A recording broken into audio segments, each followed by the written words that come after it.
mendirikan Tuhan Yesus. Oh, tapi bukankah jemaat Yesus itu adalah orang-orang yang taat kepada hukum Taurat? Bersunat, tidak makan babi, menyembah hanya kepada Hasem. Gitu. Baik. Jadi Tuhan Yesus pernah berkata, aku akan mendirikan jemaatku, Matius 16 ayat 18. Itulah dasar orang Kristen. Ketika Tuhan Yesus berkata, aku akan mendirikan jemaatku, alam maut tidak akan menguasainya. Nah, kamilah jemaat Tuhan Yesus. Kamilah jemaat Tuhan Yesus, orang-orang Kristen ini gitu. Tapi gini, Bung. Kalau kita melihat di dalam data ya, di data Galatia 2 misalnya, Paulus sendiri yang menuliskan bahwasanya Petrus diutus kepada orang yang bersunat, sedangkan Paulus mengaku diutus kepada orang yang tidak bersunat. Artinya murid-murid Yesus itu sudah pasti jemaatnya adalah praktisi Torah, kan gitu. Kenapa? Karena sabar. Orang Yahudi misalnya di dalam Keluaran 31 data 16-17 di situ dikatakan bahwasanya hukum daripada Sabat itu adalah hukum kekekalan, perjanjian kekal Bani Israel dengan Elohim, dengan Tuhannya mereka. Yang disebut perjanjian kekal artinya itu tidak akan pernah berubah. Itu yang pertama. Kedua, di dalam Kejadian 17 nomor 7, Tuhan mengadakan perjanjian kekal dengan Bani Ishak, Abraham, yaitu sunnat. Nah sekarang kok bisa jadi berubah gitu? Makanya muncul pertanyaan saya, kalau kami Islam berasal dari Bani Ismail, kalau Yahudi dari Bani Ishak, Kristen ini dari siapa gitu? Siapa yang ngajarin tentang Kristen gitu, Pak? Tadi aku sudah menjawab, Pak Ustadz ya. Bahwa ketika Tuhan Yesus berkata di dalam Matius 16 ayat 18, di atas batu karang ini aku akan mendirikan jemaatku, alam maut tidak akan menguasainya. Itulah kami orang Kristen. Lalu Pak Ustadz menuju lagi ketika sebentar. Ya. Oke, sip. Maaf. Silakan. Awal orang Kristen, aku sudah menjawabnya. Matius 16 ayat 18. Di atas batu karang ini, aku akan mendirikan jemaatku, alam maut tidak akan menguasainya. Lalu Pak Ustadz tadi mengatakan lagi, mengambil dari Galatia, yaitu bahwa Petrus diutus kepada orang Yahudi. Kan begitu? Iya. Paulus kepada orang Yunani. Nah, apa yang bisa kita pahami di sini? Memang begitu, Bang. Untuk melakukan perintah Tuhan Yesus di dalam Matius 28 ayat 19 itu. Apa perintah Tuhan Yesus di dalam Matius 28 ayat 19? Yaitu, jadikan seluruh bangsa muridku, baptislah mereka atas nama Bapa dan Putra dan Roh Kudus. Ada perintah untuk memberitakan Injil. Nah, di dalam memberitakan Injil ini harus menggunakan satu strategi dalam memberitakan Injil. Contoh, kepada orang Yahudi untuk memberitakan Injil, Petrus itu lebih mujarab. Kenapa? Karena Petrus itu lebih familiar dengan orang Yahudi.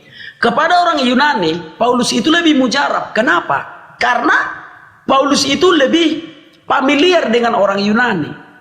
Kenapa bisa begitu? Karena di bawah pemerintahan Romawi waktu itu, Paulus itu ketika masih bernama Saulus adalah seorang prajurit. Gitu ya? Nah, jadi dia lebih familiar. Contoh Thomas. Kenapa Thomas yang diutus oleh Roh Kudus kepada orang India? Karena Thomas lebih familiar dengan orang India. Jadi tidak ada masalah dengan itu. Contoh ini aku. Aku punya seorang teman, orang Aceh. Orang Aceh dia masuk Kristen. Nggak usah aku sebutkan namanya, ada juga TikToknya. Kalau mau memberitakan firman Tuhan ke Aceh, kepada orang-orang Aceh yang beragama Kristen ini ceritanya ya. Karena ada orang Aceh yang beragama Kristen.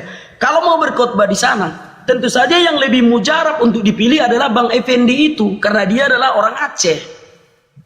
Nah, jadi tidak ada masalah kalau Alkitab menuliskan Petrus diutus kepada orang Yahudi karena dia lebih familiar dengan orang Yahudi. Paulus kepada non-Yahudi karena Paulus lebih familiar dengan non-Yahudi. Itu Pak Ustadz, silakan. Iya, jadi gini, kan jelas tuh bahwasanya Bani Ishak kemudian diajarkan Taurat, Zabur, Yeremia, Yesaya, Daniel dan seterusnya. Itu data-data buat mereka gitu ya. Lalu kemudian dikatakan dalam Yeremia 31, aku akan mengadakan perjanjian baruku dengan Bani Israel dan Bani Yehuda. Aku akan memasukkan hukum Taurat ke dalam batin setiap Bani Israel. Belum lagi kita lihat di dalam penegasan Ulangan 33 nomor 4 dikatakan bahwasanya hukum Taurat itu adalah hak kepunyaan milik Bani Yakub. Artinya ketika Yesus datang mengaku di dalam Matius 15 nomor 24, aku diutus hanya kepada domba. Domba itu Bani Israel, Yeremia 50 nomor 17. Nah, sekarang Kristen ini kan awal mulanya Roma. Ini siapa yang mengajarkan kekristenan ini ke Roma itu? Sedangkan Bani Ishak diajarkan menjadi Yahudi, Bani Ismail menjadi Islam. Nah, Kristen ini Bani siapa yang ngajarin gitu loh, Bang? Silakan. Baik, sudah aku jawab tadi, Bang. Di dalam Matius 16 ayat 18, Tuhan Yesus berkata, di atas batu karang ini aku akan mendirikan jemaatku, alam maut tidak akan menguasainya. Itu kata Tuhan Yesus. Lalu jemaat itu berdiri. Petrus, Yakobus, Yohanes, dan murid-murid Tuhan yang lain, ke-70 murid, Bang. Lalu perintah Tuhan Yesus lagi, jadikan seluruh bangsa muridku, baptislah mereka atas nama Bapa dan Putra dan Roh Kudus. Makanya kami orang Batak dibaptis. Gitu loh. Iman kekristenan itu adalah jemaat yang didirikan Tuhan Yesus di atas batu karang, Matius 16 ayat 18. Karena perintah Tuhan Yesus lah untuk mendirikan jemaat itu, maka jemaat itu ada. Lalu karena perintah Tuhan Yesus yang mengatakan, jadikan seluruh bangsa muridku, maka bangsa-bangsa menjadi murid Tuhan Yesus. Itulah dasar iman Kristen, Bang. Baik. Kalau Pak Ustadz tadi mengatakan hukum Taurat itu kekal bagi orang Israel, jangankan bagi orang Israel. Kalau kita mau selamat, hukum Taurat itulah keselamatan kita sebelum Tuhan Yesus datang. Gitu ya. Jadi setiap manusia yang mau selamat harus melakukan hukum Taurat. Kalau nggak melakukan hukum Taurat, repot. Hukum Taurat itu kekal. Setiap orang harus melakukan hukum Taurat itu. Nah, karena Tuhan Yesus melihat aku anak Batak tidak mampu melakukan seluruh hukum Taurat itu. Karena Tuhan Yesus melihat hukum Taurat itu terlalu berat bagi anak Batak, maka Tuhan Yesus datang melakukannya untukku. Maka Alkitab mencatat, Tuhan Yesus datang untuk menggenapi hukum Taurat. Artinya, aku sudah melakukan semua hukum Taurat. Meskipun Yesus yang melakukannya untuk Yesus itulah pembelaku. Aku tidak bisa dihakimi lagi karena tidak melakukan hukum Taurat dengan sempurna. Karena Tuhan Yesus sudah melakukan hukum Taurat itu dengan sempurna untukku, untukmu, dan untuk siapa saja yang mau menerima Tuhan Yesus. Itu Pak Ustadz. Oke. Jadi apa ya? Jadi ngambang. Hukum Taurat itu kenapa untuk saudara Batak ini? Memang ada dalilnya bahwa hukum Taurat itu untuk orang Batak. Baik. Sekarang aku jawab dari Yesaya 60. Hukum Taurat itu untuk orang Israel. Ya, hukum Taurat itu untuk orang Israel. Sekarang aku baca dulu Yesaya 60. Bangkitlah menjadi teranglah, sebab terangmu datang dan kemuliaan Tuhan terbit atasmu. Sebab sesungguhnya kegelapan menutupi bumi dan kekelaman menutupi bangsa-bangsa.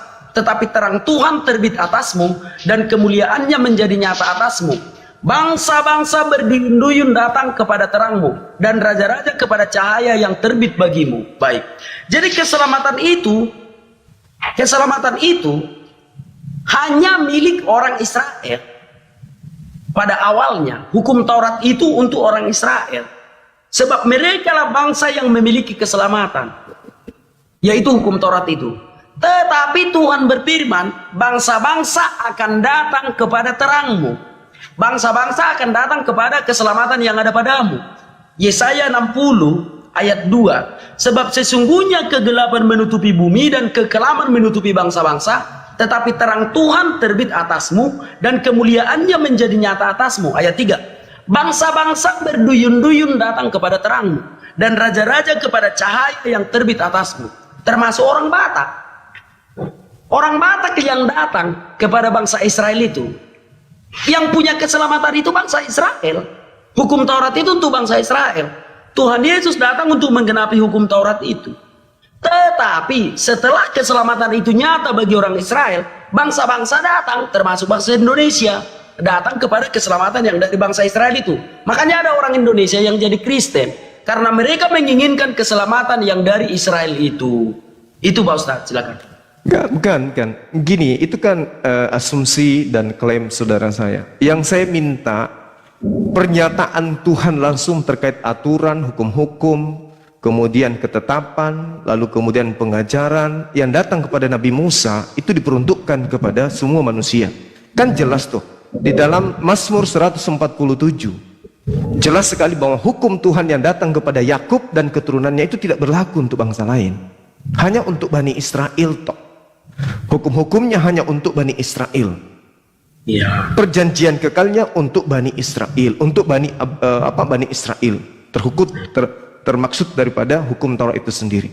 Nah sekarang orang yang mengikuti hukum Taurat disebutlah mereka praktisi Yudaism, orang-orang yang praktisi Torah. Oke, kami umat Islam praktisi Quran. Nah, sedangkan yang datang kemudian di pengajaran orang Yahudi, Bani Yakub, itu adalah ketetapan yang hanya mengikat Bani Israel tok. Nah, sedangkan pengajaran-pengajaran yang datang kemudian berikutnya yang datang disebut perjanjian baru, Lukas, Markus, Matius dan juga surah-surah Paulus itu dituliskan untuk non-Yahudi. Saya tambahkan sedikit.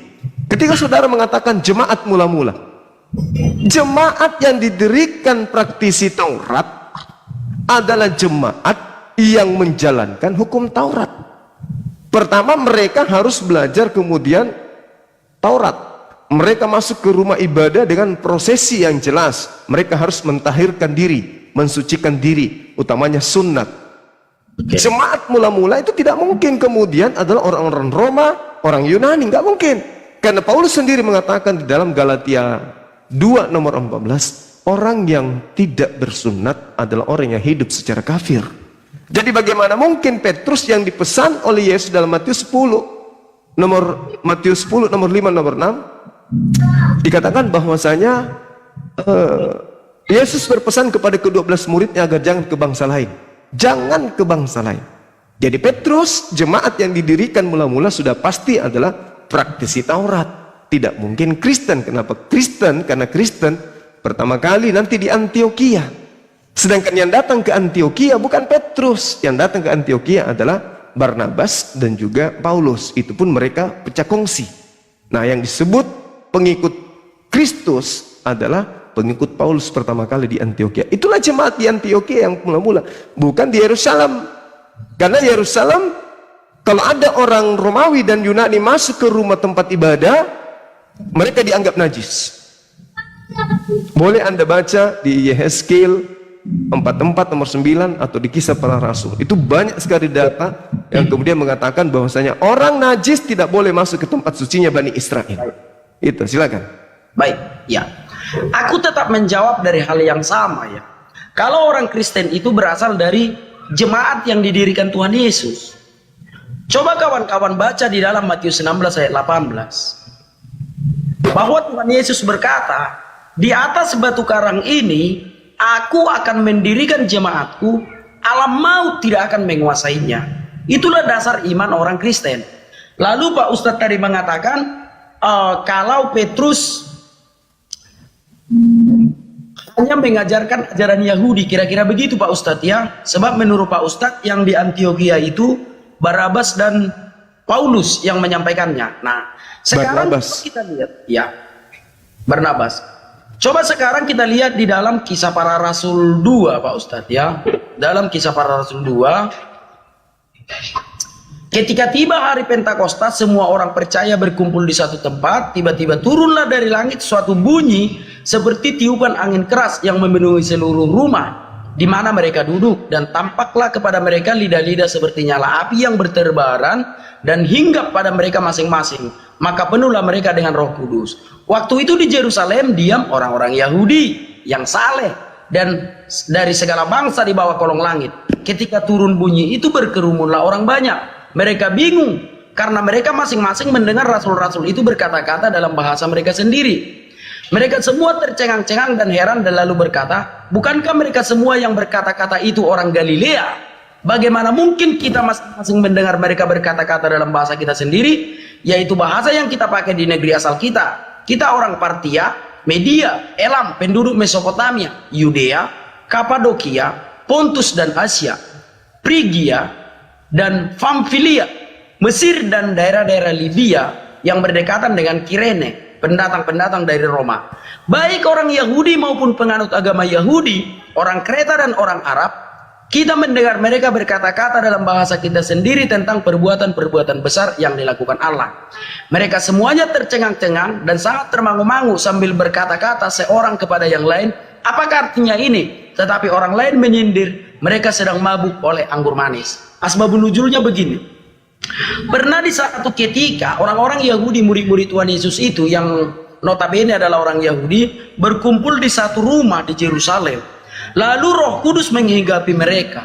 Ketika Roh Kudus menghinggapi mereka, maka Petrus berkhotbah. Maka bangkitlah Petrus berdiri dengan ke-11 rasul itu, dan dengan suara nyaring ia berkata kepada mereka, hai kamu orang Yahudi dan kamu semua yang tinggal di Yerusalem, ketahuilah dan camkanlah perkataanku ini. Orang-orang ini tidak mabuk seperti yang kamu sangka, karena hari ini pukul 9. Tetapi itulah yang difirmankan Allah dengan perantaraan Nabi Yoel. Sudah, kita akan membaca lagi khotbah Petrus, tapi panjang. Kita coba membaca yang akhirnya saja ya. Dengan banyak perkataan lain lagi, ia memberi suatu kesaksian yang sungguh-sungguh dan ia mengecam dan menasihati mereka, katanya, berilah dirimu diselamatkan dari angkatan yang jahat ini. Sebab bagi kamulah janji itu dan bagi anak-anakmu dan bagi orang-orang yang masih jauh, yaitu sebanyak yang akan dipanggil oleh Tuhan Allah kita. Bertobatlah dan hendaklah kamu masing-masing memberi dirimu dibaptis dalam nama Yesus Kristus untuk pengampunan dosamu. Maka kamu akan menerima karunia Roh Kudus. Nah, jadi kalau kita katakan tadi kawan-kawan, kalau kita mendengarkan tadi apa yang disampaikan Pak Ustadz ini, bahwa orang Kristen itu bukan berasal dari orang Yahudi, artinya dari orang Yunani. Karena Pak Ustadz ini mengatakan bahwa Kristen mula-mula disebut di Antioquia, yang memberitakan firman Tuhan kepada orang di Antioquia adalah Barnabas dan Paulus. Nah, semua itu terbantahkan ketika Petrus berkhotbah, 3.000 orang bertobat. Semua orang-orang Yahudi. Setelah aku membacakan dalilnya di dalam Kisah Para Rasul 2, bahwa ketika Petrus berkhotbah, 3.000 orang bertobat. Dan apa kata Petrus? Kisah Para Rasul 2 ayat 38, jawab Petrus kepada mereka, bertobatlah dan hendaklah kamu masing-masing memberi dirimu dibaptis dalam nama Yesus Kristus untuk pengampunan dosamu, maka kamu akan menerima karunia Roh Kudus. Jadi hanya ada satu kata, entah siapa yang salah, gitu loh. Kalau Pak Ustadz mengatakan Kristen itu dari orang Yahudi, lalu aku sudah menjelaskan bahwa Kristen itu adalah ketika awalnya adalah jemaat yang dikatakan Tuhan Yesus akan didirikannya di atas batu karang. Lalu terus berkhotbah, 3.000 orang bertobat. Semua orang-orang Yahudi gitu. Ya itu iman kami Pak Ustadz. Itu iman kami ke Kristen. Silakan. Ya, saya menghargai itu iman saudara, saya menghargai. Jadi gini, ketika kemudian di pengajaran Yesus kepada Bani Israel, kan jelas Yesus tidak mengajarkan Markus, Lukas, Matius, Kisah Para Rasul, surah-surah Paulus. Yesus tidak ajarkan itu. Tetapi kemudian mereka di dalam kehidupannya sebagai seorang praktisi Torah, di dalam catatan orang yang kemudian menulis kitab Matius mengatakan dalam Matius 23, Yesus berkata, jangan kamu mengikuti ahli Taurat. Mereka hanya mengajarkan, tapi mereka tidak mempraktekkan. Kan gitu. Artinya ketika Yesus kemudian diterima sebagai utusan Tuhan, barulah mereka disebut jemaat. Ketika Petrus kemudian mengajarkan untuk dibaptis dalam nama Yesus, artinya mereka menerima Yesus sebagai utusan, bukan menerima Yesus sebagai Tuhan. Itu poin. Nah, kemudian di dalam pengajaran Yesus sendiri dalam kitab saudara, Matius 10:27, aku mengenal pengikutku, pengikutku mengenal aku, mereka mendengarkan aku dan mengikuti aku. Nah, sekarang ada tidak perintah Yesus untuk meninggalkan hukum Taurat kepada Bani Israel? Ada enggak Yesus mengajarkan, wahai Bani Israel, Taurat itu sudah batal? Yang mengajarkan pembatalan Taurat itu kan Paulus. Maka saya katakan, Nabi yang datang kepada Bani Israel kemudian mengajarkan Taurat. Nabi yang datang ke kami mengajarkan Al-Quran. Nah, yang mengajarkan kemudian untuk membatalkan hukum Taurat ini dengan mengatakan bahwa dengan matinya Yesus maka hukum Taurat itu batal dan segala perintah yang ada di dalamnya telah dibatalkan. Ya, Efesus 2 nomor 5. Ini yang ngajarin Paulus ini nabi siapa? Dan mendudukkan Yesus yang adalah utusan Tuhan sebagai Tuhan itu sendiri, yang mengajarkan ini nabi dari mana? Kan itu poinnya, Bang. Kan itu poinnya. Nabi mana yang mengajarkan kemudian membatalkan hukum Taurat itu dengan menjadikan seorang manusia mati di atas tiang salib? Itu nabi yang mana? Sedangkan catatan Lukas ini, di dalam Lukas 16:17, lebih mudah langit dan bumi lenyap daripada setitik dari hukum Taurat itu batal. Tapi Paulus mengatakan, dengan matinya Yesus, maka segala perintah yang ada dalam hukum Taurat itu batal. Sedangkan itu adalah perjanjian kekal Tuhan kepada Bani Israel. Nah, kenapa kemudian ada tiba-tiba muncul ajaran yang tidak diakui oleh imam-imam Yahudi sampai hari ini? Dia mengatasnamakan kemudian pengajaran nabi. Nabi siapa? Kan gitu. Nabi mana yang mengajarkan kemudian mengatakan bahwa Tuhan pencipta langit dan bumi datang mati dibunuh oleh manusia? Inilah Kristen. Yesus sendiri tidak ngajarin itu, Bang. Coba, silakan. Baik, oke. Artinya ada peningkatan. Kiranya Roh Kudus membukakan hati siapa saja yang mendengar diskusi ini. Ya, aku mengucapkan terima kasih kepada Roh Kudus karena Bang Juma akhirnya mengakui bahwa Petrus membaptis orang dalam nama Yesus, kan begitu? Begitu ya? Itu memang diakui Bang Juma ya, bahwa Petrus memang membaptis orang-orang dalam nama Yesus. Tak masalah. Mau Yesus itu sebagai Tuhan kah? Mau Yesus itu sebagai Nabi kah? Artinya Pak Ustadz sudah mengakui bahwa Petrus membaptis orang dalam nama Yesus. Baik, terima kasih Pak Ustadz. Itulah otoritas kebenaran firman Tuhan itu. Ketika Roh Kudus bekerja, tidak ada yang bisa membatasi. Artinya, kawan-kawan boleh membuka hati untuk Yesus. Sekalipun dia bukan Tuhan bagi kawan-kawan. Sekalipun dia bukan Tuhan bagi kawan-kawan. Bolehlah kawan-kawan dibaptis dalam nama Yesus. Karena kebenaran tetaplah kebenaran. Seperti yang disampaikan Pak Ustadz Juma tadi.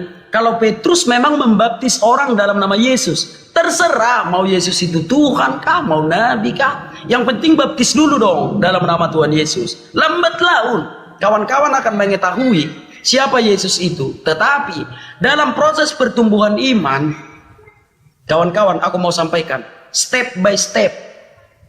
Sebab di seluruh muka bumi ini, di bumi dan di sorga, tak satupun orang yang paling mulia, yang lebih mulia dari Tuhan Yesus Kristus. Enggak ada.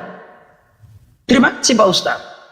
Anggaplah Yesus itu Nabi, tetapi baptislah dalam nama Yesus. Sebab dialah yang termulia di dunia dan di akhirat. Jadi pelan-pelan saja. Baik, sekarang saya akan membuka perkataan Petrus. Karena itu rendahkanlah dirimu di bawah tangan Tuhan yang kuat, supaya kamu ditinggikannya pada waktunya. Serahkanlah segala kekuatanmu kepadanya, sebab ia yang memelihara kamu. Sadarlah dan berjaga-jagalah. Lawanmu si iblis berjalan keliling sama seperti singa yang mengaum-ngaum dan mencari orang yang dapat ditelannya. Lawanlah dia dengan iman yang teguh, sebab kamu tahu bahwa semua saudaramu di seluruh dunia ini menanggung penderitaan yang sama. Dan Tuhan sumber segala kasih karunia yang telah memanggil kamu dalam Kristus kepada kemuliaannya yang kekal. Dalam tanda kutip, anggap aja Yesus itu bukan Tuhan. Akan melengkapi, meneguhkan, menguatkan dan mengokohkan kamu sesudah kamu menderita seketika lamanya. Ialah yang mempunyai kuasa sampai selama-lamanya. Amin. Itu kata Petrus di dalam 1 Petrus 5. Baca aja satu perikop, 1 Petrus 5 ayat 1 sampai 11. Sekalipun Yesus itu bukan Tuhan bagimu, sekalipun Yesus itu hanya nabi bagimu, tapi gunakanlah kekuatan nama itu untuk menghadapi iblis. Itu ya kata Petrus itu ya dalam 1 Petrus 5 ayat 1 sampai 11. Jadi kalau kawan-kawan yang tidak percaya Yesus itu Tuhan, kalau kawan-kawan mau mengusir setan, usirlah dalam nama Yesus.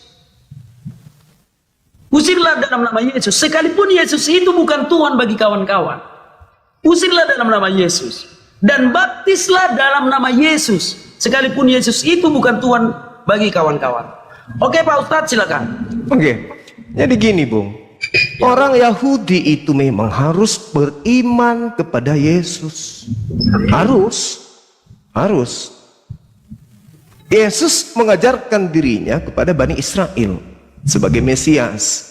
Oke. Maka pertobatan mereka kemudian adalah tidak menolak Yesus, tapi beriman kepada Yesus. Akulah jalan, kan gitu. Hidup kekal itu adalah mereka mengenal Engkau satu-satunya Tuhan dan mengenal Aku Yesus yang Kau utus. Berarti memang mereka harus dibaptis dalam nama Yesus. Artinya mereka harus mengakui Yesus itu utusan Tuhan. Yang keliru kemudian ketika sudah keluar dari kaidah itu, justru dianggap dibaptis dalam nama Bapa, Yesus, dan Roh, dianggap tiga-tiganya Tuhan. Itu yang keliru. Kan Yesus mengatakan, hidup kekal, mengenal Engkau satu-satunya Tuhan, dan mengenal Yesus yang Kau utus. Ketika kemudian orang Israel menolak Yesus, berarti tidak dibaptis dalam nama Yesus. Harus mereka menerima Yesus itu sebagai nabi, sebagai utusan Tuhan. Lebih daripada itu offside. Makanya saya katakan, nabi mana yang mengajarkan kemudian menyembah manusia Yesus? Itu yang saya tanya tadi. Nabi Musa mengajarkan menyembah kepada Hasem. Baginda Rasul Muhammad SAW mengajarkan menyembah kepada Allah. Sama-sama menyembah. Utusan Musa tidak disembah Bani Israel. Nabi Muhammad SAW tidak disembah oleh umat Islam. Nabi Isa atau Yesus kemudian tidak disembah oleh manusia seangkatan dirinya. Muncul Kristen. Kok tiba-tiba manusia yang tadi yang hanya diutus kepada Bani Israel, kok tiba-tiba disembah? Nabi mana yang mengajarkan menyembah kepada Yesus? Baik. Dia. Nabi siapa? Kan Anda mengatakan tidak ada nabi di luar Yahudi. Oke. Aturan yang datang kepada Bani Israel hanya untuk Bani Israel. Yesus datang dalam Galatia 4 nomor 4 dikatakan, Yesus takluk di bawah hukum Taurat. Artinya Yesus mengajarkan dirinya untuk tunduk dan patuh kepada aturan Tuhan. Nah sekarang Kristen ini yang ngajarin siapa? Mengajarkan aturan Tuhan itu sampah. Aturan Tuhan itu sangat maut. Aturan Tuhan itu untuk seluruh umat manusia. Itu di mana tertulis, Bang? Baik. Bahwa hukum Taurat yang datang kepada Nabi Musa itu disampaikan untuk orang Roma dan Yunani. Ingat, di sekeliling Yesus yang ada pada saat itu adalah orang Roma dan Yunani. Tolong tunjukkan di mana dalilnya hukum Taurat itu datang untuk orang Roma dan Yunani. Silakan. Baik. Kami juga tidak akan mau menyembah manusia, Pak Ustaz. Aku masih waras. Aku tidak akan menyembah manusia. Karena aku masih waras. Tidak ada satupun orang Kristen yang menyembah manusia. Loh, kalau gitu kenapa orang Kristen menyembah Yesus? Nabi-nabi terdahulu yang mengatakan bahwa Allah akan menjadi manusia. Apa mau kita bilang, Pak Ustaz? Kalau kita tidak percaya Allah menjadi manusia, ya udah jangan percayai kita para nabi. Kan kitab suci yang mengatakan bahwa Allah akan menjadi manusia. Ya kita ikuti, Pak Ustadz. Kalau kita tidak mau percaya Allah menjadi manusia, ganti agama. Jangan percaya kepada kitab suci itu. Gitu loh. Karena kitab suci yang mengatakan Allah menjadi manusia. Nah, ya, nabinya Bang. Ada nabi nggak yang mengatakan bahwa Tuhan menjadi manusia? Ada nggak nabi yang mengajarkan itu? Siap. Oke, sekarang coba Pak Ustadz bacakan di dalam Yesaya 9 ayat 5. Dalam Yesaya 9 ayat 5. Itu untuk siapa? Sebab seorang anak telah lahir untuk kita, seorang putra telah diberikan untuk kita, lambang pemerintahan ada di atas bahunya, dan namanya disebut orang, penasihat ajaib, Allah yang perkasa, Bapa yang kekal, Raja damai. Kita hanya melakukan yang dituliskan para nabi, Pak Ustadz. Kalau seandainya kita tidak mau percaya Yesus itu Tuhan, ganti agama, kan simpel. Gak ada paksaan dalam beragama. Sama sekali tidak ada paksaan di dalam beragama, Pak Ustaz. Selagi kita percaya kita para nabi, bahwa kita percaya Allah pernah menjanjikan untuk menjadi manusia. Makanya orang-orang Majusi menyembah Yesus. Coba dulu, apakah ada orang yang mengatakan orang Majusi itu orang-orang bodoh? Tidak mungkin. Orang-orang Majusi itu adalah IQ-nya penyembah matahari. Sebentar dulu Pak. Orang-orang Majusi itu rata-rata IQ-nya 90 sampai 130. Dan begitu, 90 sampai 130. Tetapi Orang-orang Majusi pernah menyembah Yesus waktu masih bayi. Kenapa? Karena mereka mengerti tentang kitab suci. Mereka mengerti tentang kitab para nabi. Maka ketika Yesus baru lahir, orang-orang Majusi menyembahnya. Karena mereka percaya bahwa Allah pernah menjanjikan dia akan menjadi manusia. Sekali lagi aku bacakan kepada Pak Ustadz. Yesaya 9 ayat 5. Seorang anak telah lahir untuk kita, seorang putra telah diberikan untuk kita. Lambang pemerintahan ada di atas bahunya dan namanya disebut orang, penasihat ajaib, Allah yang perkasa, Bapa yang kekal, Raja damai. Yesuslah Tuhan yang perkasa. Nah, lalu di kemudian hari Tuhan Yesus kenapa kalau begitu? Oke anak Batak.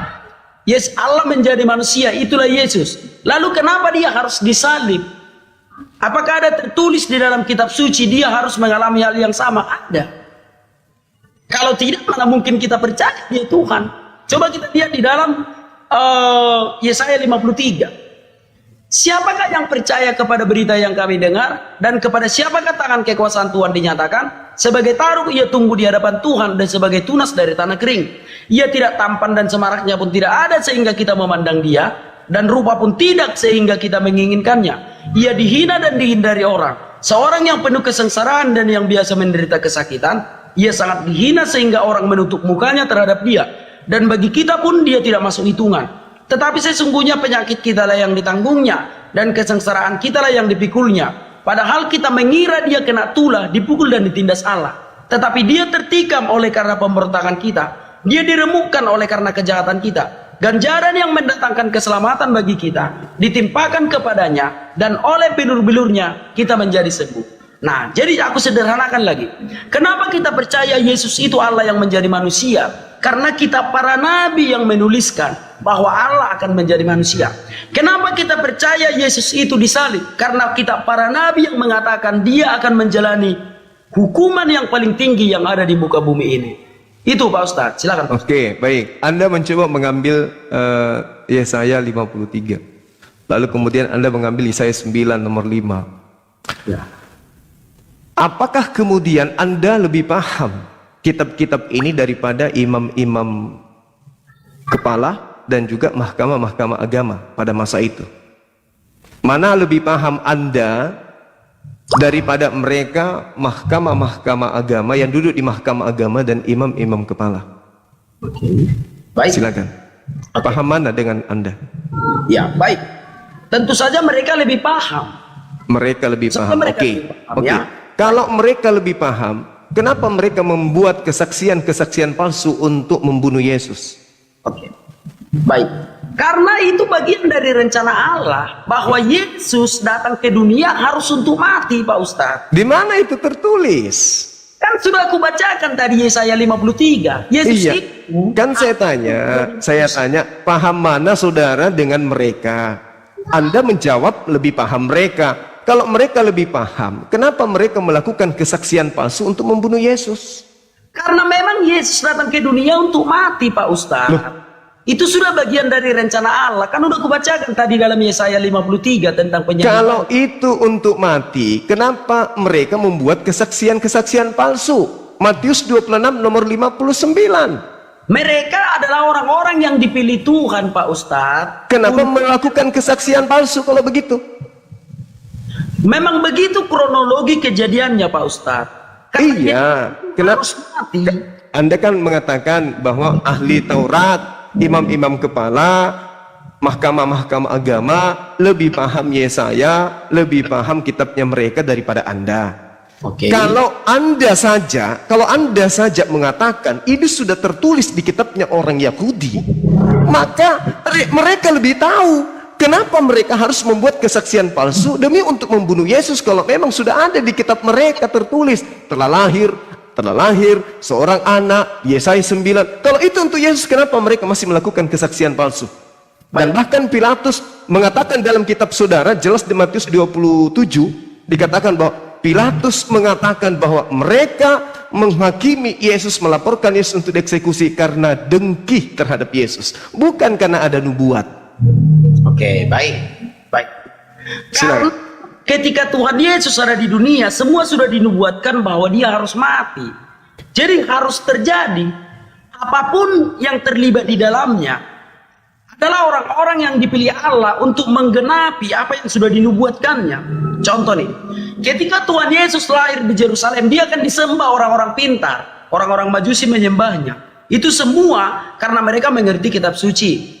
Nah, berikutnya, Yesus disalibkan karena sudah tertulis di dalam kitab para nabi bahwa dia akan disalib. Jadi apapun itu, peran antagonis, apakah itu peran pendukung, semua itu adalah orang-orang yang dipilih Allah untuk melakukan proses penyaliban itu. Karena Yesus harus mengalami penderitaan yang paling berat di dunia.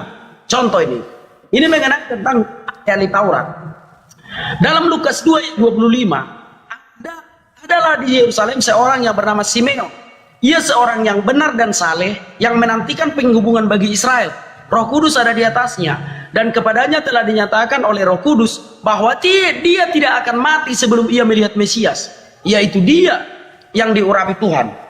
Ia datang ke bait Allah oleh Roh Kudus. Ketika Yesus anak itu dibawa oleh orang tuanya untuk melakukan kepadanya apa yang ditentukan oleh hukum Taurat, ia menyambut anak itu dan menatangnya sambil memuji Allah, katanya, "Sekarang Tuhan, biarkanlah hambamu ini pergi dalam damai sejahtera sesuai dengan firman-Mu. Sebab mataku telah melihat keselamatan yang daripadamu, yang telah Engkau sediakan di hadapan segala bangsa, yaitu terang yang menjadi penyataan bagi bangsa-bangsa lain, dan menjadi kemuliaan bagi umatmu Israel." Itu yang mengatakannya adalah ahli Taurat, tokoh-tokoh Yahudi. Yesus masih bayi, disebutnya sebagai keselamatan bagi bangsa-bangsa. Kenapa? Iya. Karena dia mengerti kitab para nabi, karena dia mengerti kitab suci. Nah, ada orang yang mengerti kitab suci tetapi dipilih oleh Tuhan untuk menyalibkan dirinya. Ada orang yang mengerti kitab suci tetapi dipilih oleh Tuhan untuk menjadi saksi atas kedatangannya ke dunia. Jadi, kita tidak bisa menghakimi siapapun yang melakukan pembunuhan terhadap Yesus itu, sebab mereka itu adalah orang-orang yang dipilih oleh Tuhan untuk melaksanakan skenario yang sudah dibuat Allah itu, yaitu ketika dia menjadi manusia, dia harus dibunuh supaya dia bisa turun ke alam maut untuk membebaskan orang-orang yang sedang mengalami siksa kubur itu.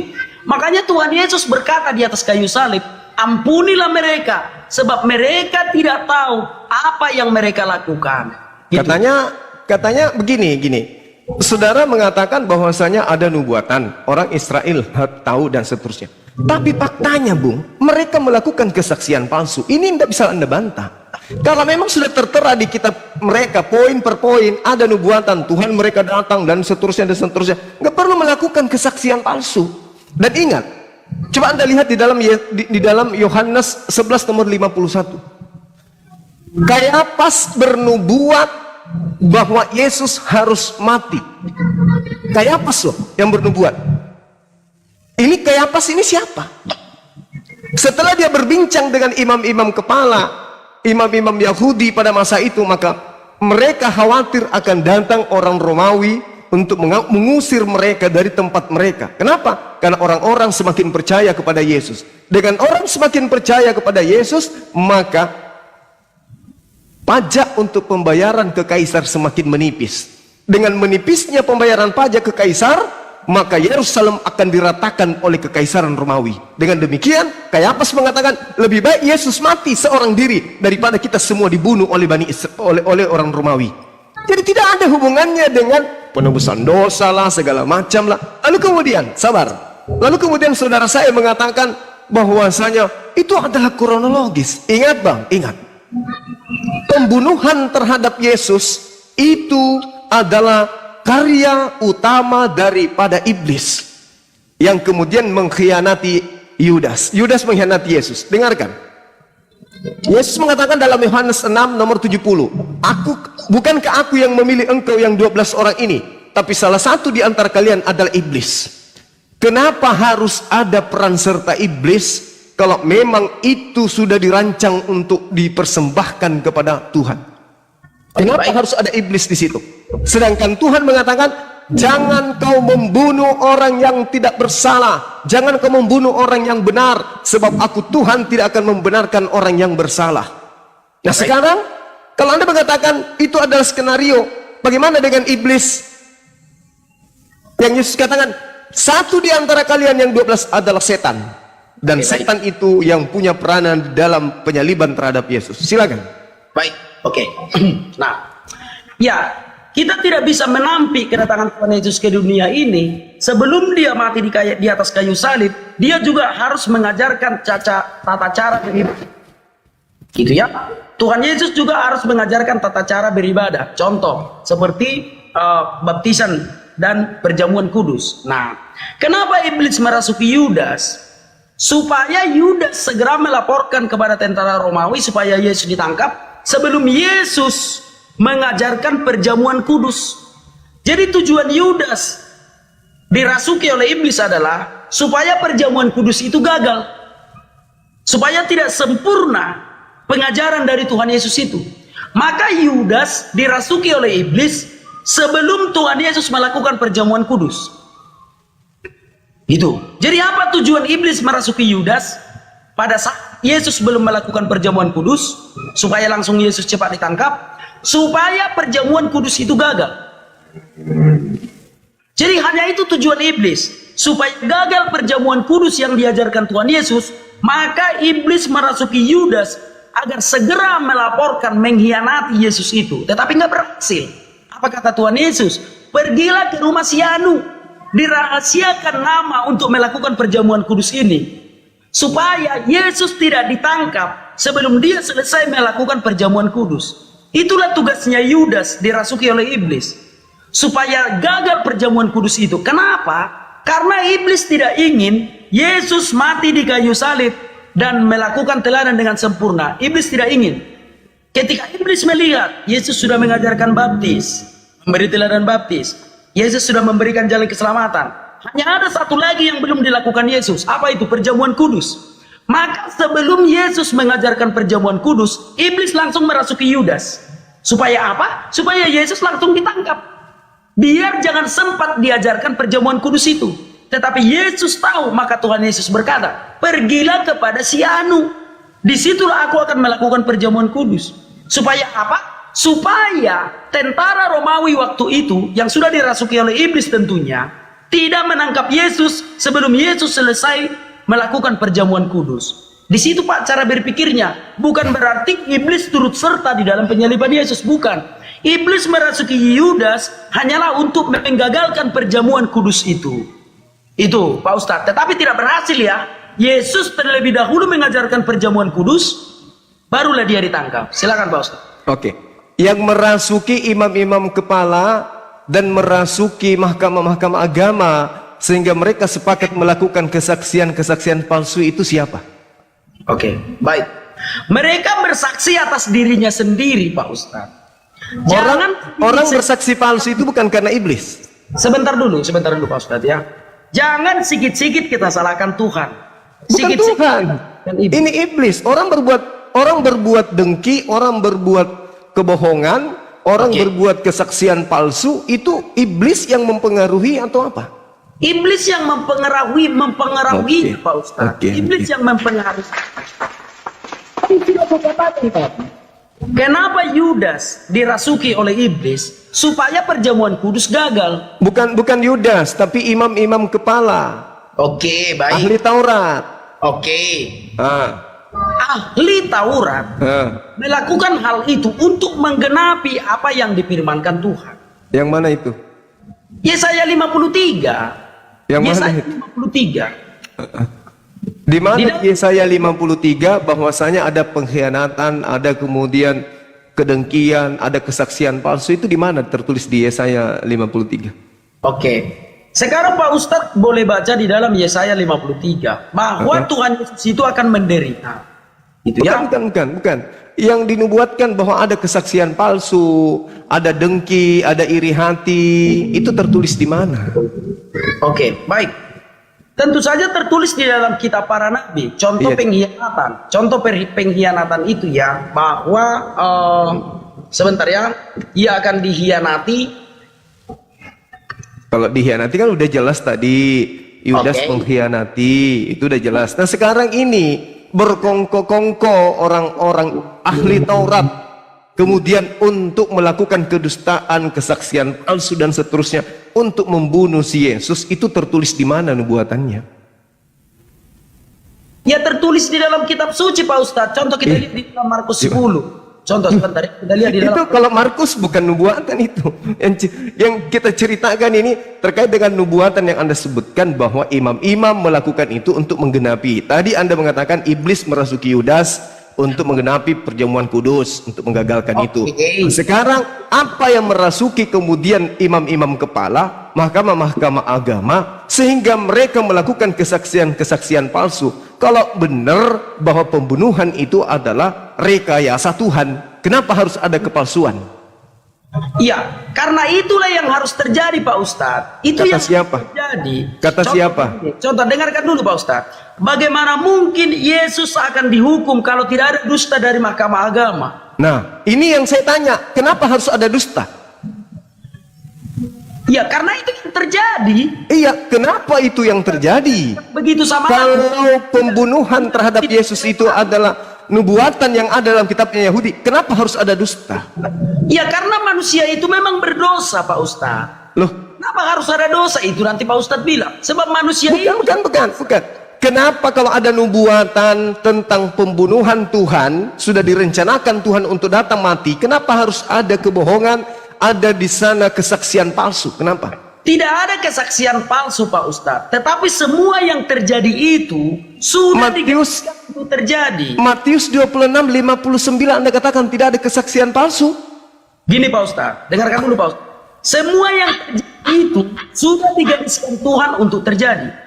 Semua yang terjadi itu, penyalipan itu, dalam sudut pandang kita manusia, apakah kita mau menyalahkan tentara Romawi yang menikam Tuhan Yesus itu? Is okay. Dalam sudut pandang kita sebagai manusia. Berarti Tetapi Tuhan Kristen, berarti Tuhan yang terjadi. berarti Tuhan yang melakukan kesaksian-kesaksian palsu ini. Sebentar dulu Pak Ustadz. Tidak ada kesaksian palsu tentang penyaliban Yesus. Matius 26 nomor 59. Ya, silakan. Memang begitu kronologinya Pak Ustadz.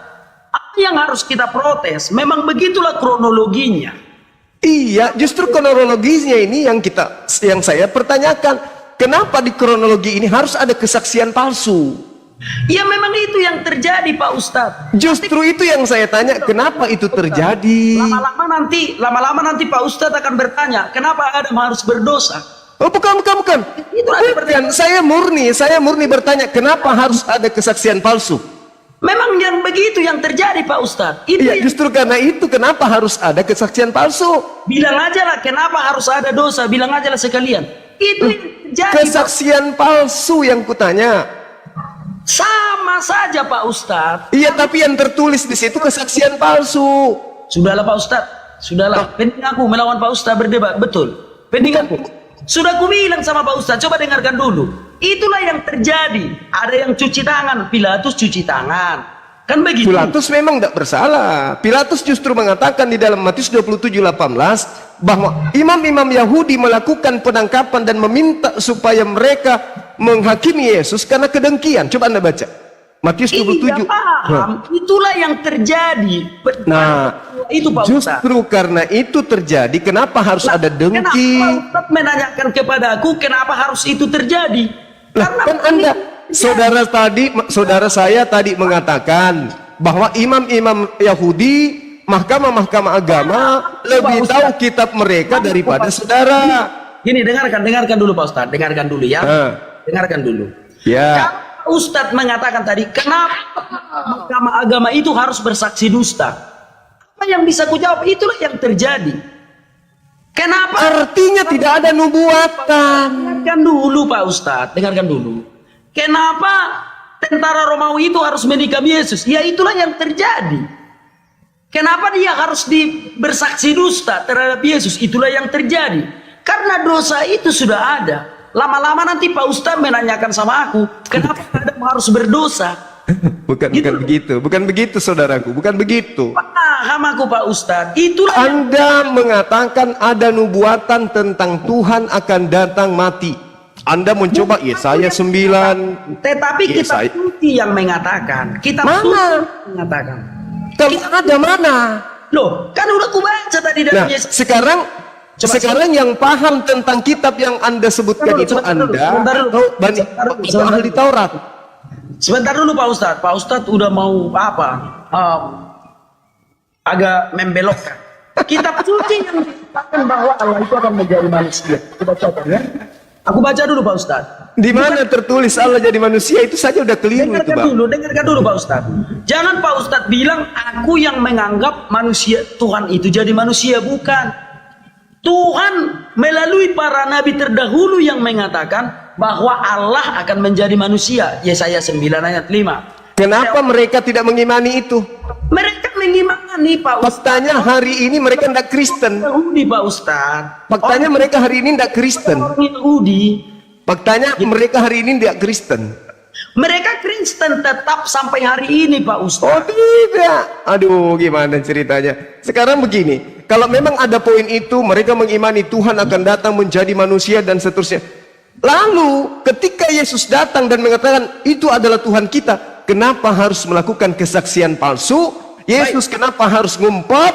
Kenapa dia tidak melakukan kerjasama? Kenapa harus ada iblis? Kenapa harus ada kedengkian? Kenapa harus ada kesaksian palsu?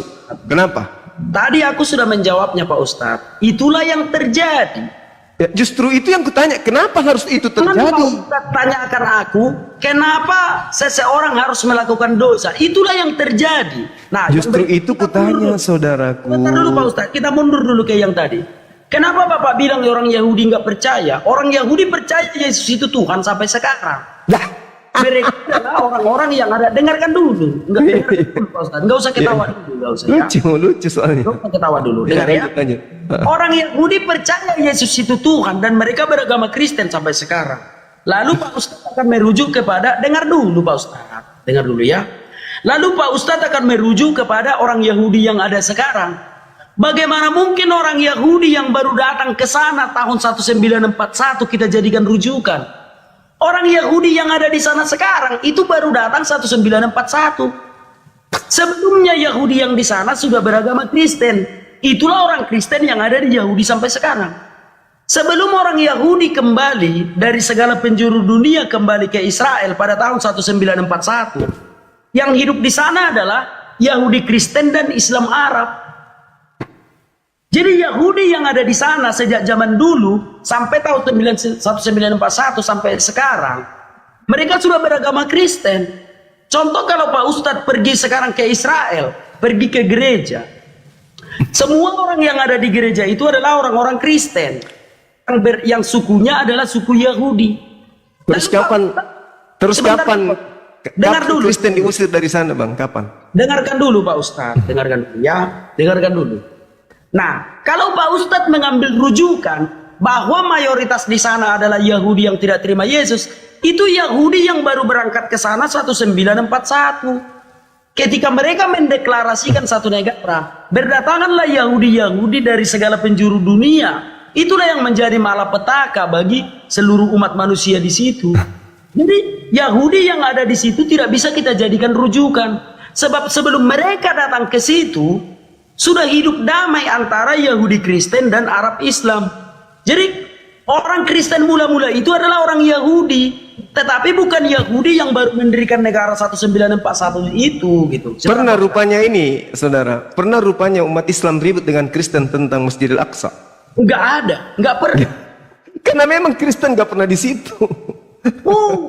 Bukan Kristen yang pernah di situ.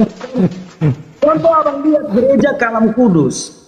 Gereja Kudus itu ada di Yerusalem sudah sejak dulu, bahkan di Gaza di Palestina. Gereja Ortodoks, gereja tertua di dunia ini, tertua ketiga ada di situ. Tetapi orang Kristen memang tidak hobi ribut-ribut. Tidak hobi orang Kristen ribut-ribut. Bukan berarti orang Kristen tidak ada di sana. Coba dulu gereja makam Yesus itu sudah sejak dulu itu ada di Yerusalem sampai sekarang. Tetapi karena orang Kristen tidak hobi ribut-ribut, umat Islam dan Kristen hidup toleransi di sana. Barulah ketika Zionisme yang datang 1941 baru ada keributan. Maka Zionisme yang ada sekarang tidak boleh kita jadikan rujukan. Gitulah Pak Ustadz, karena mereka itu baru ada 1941. Semoga Ustadz Juma paham apa yang kusampaikan. Yang kusampaikan itu 100% adalah kebenaran Pak Ustadz. Jangan jadikan rujukan Yahudi yang baru kemarin sore, yang baru ngumpul-ngumpul bikin negara, Pak Ustadz bikin rujukan. Jangan. Saya mau tanya dulu, gereja tertua di Yerusalem itu tahun berapa dibangun? Baik, gereja tertua di situ, kalau tanggalnya itu aku tidak tahu persis karena Tahunnya? aku belum pernah ke Yerusalem. Aku belum pernah ke Yerusalem. Tahunnya? Tetapi penjaga dari gereja itu adalah orang Islam yang Tahunnya menjaga tahun berapa? gereja itu. Kalau tahunnya persis aku tidak tahu, tetapi itu salah satu gereja tertua yang menjaganya orang Islam. Juru kuncinya itu orang Islam. Artinya adalah sudah sejak dulu Yahudi, Kristen dan Arab Islam hidup damai di sana sudah sejak dulu. Coba, Jadi jangan jadikan Zionis gini. yang baru ada 1941 ini gitu. Saudara coba buka di Wikipedia, gereja tertua di Yerusalem itu tahun berapa? Kan tadi Anda mengaku. Aku Anda merasa baca aja, ada laptop kan? Ada laptop kan? Coba Anda buka gereja tertua. Gini loh Pak Ustadz, gini loh ya. Aku tidak membantah apa yang Pak Ustadz katakan. Tetapi ketika Pak Ustadz menganggap Kristen tidak ada di sana, udah salah total. Yang lebih dulu ada di sana adalah Yahudi, Kristen dan Arab Muslim di bawah pemerintahan Umar bin Khattab. Ketika Umar bin Khattab menaklukkan Yerusalem, maka orang Yerusalem itu beragama Islam, berdampingan dengan orang-orang Kristen. Jadi kalau Zionisme sekarang itu baru ada 1941, itu nggak bisa ditunjukkan gitu. Silakan. Kita kembali ke tema tadi. Nah, kenapa harus ada pengkhianatan? Kenapa harus ada kedengkian? Kenapa harus ada kesaksian palsu? Bilang aja lah, kenapa harus ada dosa? Bilanglah. Udah aku bilang itu yang terjadi Pak Ustadz. Itu yang terjadi. Justru itu kenapa harus ada terjadi yang kayak begitu kalau memang sudah ada nubuat? Itulah yang terjadi. Apa mau kita bilang Pak Ustadz? Iya, nubuatannya tertulis di mana bahwa akan ada kemudian pengkhianatan, ada kesaksian palsu. Tunjukkan. Di mana tertulis ada kesaksian palsu? Baik. Kalau kutunjukkan akan nubuatan bahwa akan ada pengkhianatan, penikaman segala macam, cukup. Kesaksian palsu? Baik. Kesaksian palsu itu yang terjadi Pak Ustadz.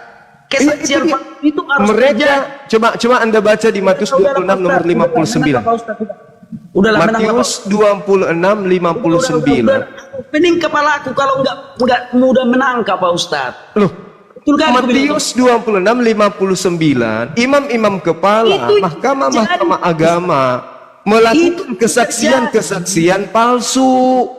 Kenapa harus ada kesaksian palsu?